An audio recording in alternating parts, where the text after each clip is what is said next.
ಮಗನ ಹಣ್ಣಾಗ್ಲಿ ಅಂತ ಸುಮ್ಮನಾದಿ ಹಾಕೊಳ್ರೈತಿ ಏನನ್ಸು ಮ್ಯಾಂಗೋ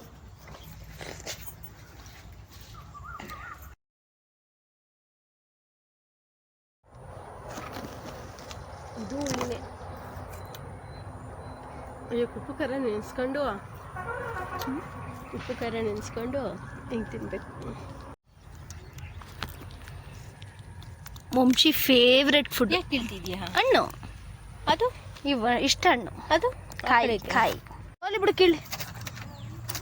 ಅರ್ಧಂಬರ್ಧ ಕಿತ್ಬಿಟ್ಟವಳೆ.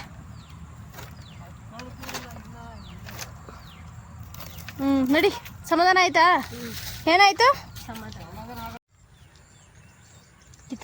ಕಿತ್ತುಬಿಡೆ ಕಲ್ಲ ಫೋಟೋಕ್ಕೆ ಚೆನ್ನಾಗಿ ಬರಲಿ ಕಿತ್ತುಬಿಡೆ ನನ್ನ ಕೀಳೆ.